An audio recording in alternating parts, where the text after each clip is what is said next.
Hi, so just a quick video today. After yesterday's video, we spoke about limiting beliefs. Where do they come from? When do you experience them? That type of thing. Go back and watch that video because that's really important. It teaches you the first 2 steps to help you start to overcome limiting beliefs, the ones that are holding you back from getting what you want. And in today's video, let's discuss the next steps. So these limiting beliefs came from a time when you were younger, probably before age 7. And what happens is your mind maybe misinterpreted something that happened and started to tell a story. And so now that story plays throughout your adult life and affects you through your adult life. So what is the next step that you're going to do? Ideally, it's best if you are able to take yourself back to when this started. If you are able to consciously recall when this memory started, when these limiting beliefs started, if you can go back to that time, and maybe it was an incident where your sibling was making fun of you or calling you a name, or something happened at school, you felt humiliated. If you can go back to that specific event and put yourself there, and you can change 2 things about it.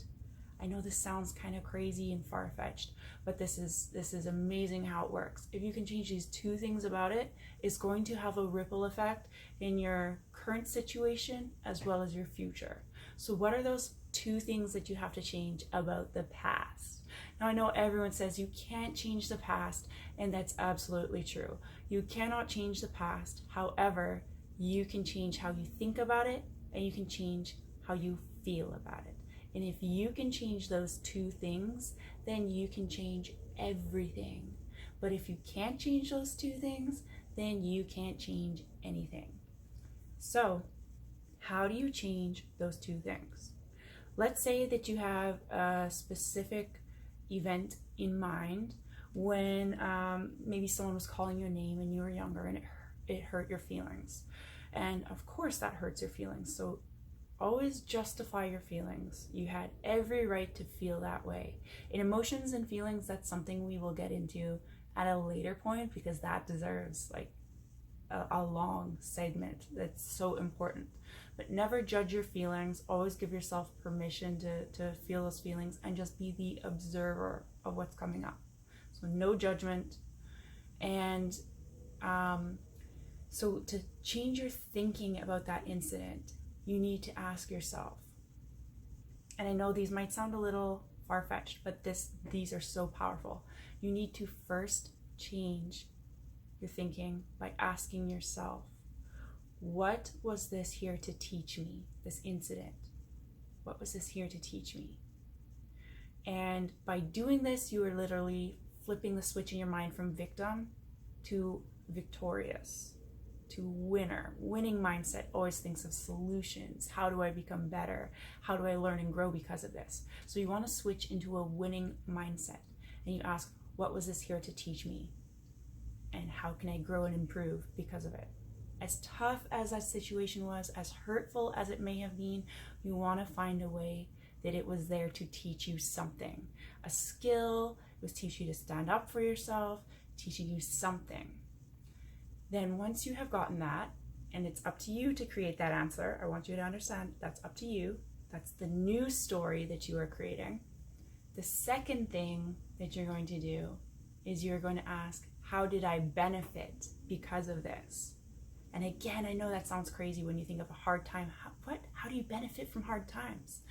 Actually, if you study pain and failure, these are the catalysts that skyrocketed a lot of successful people into where they are now.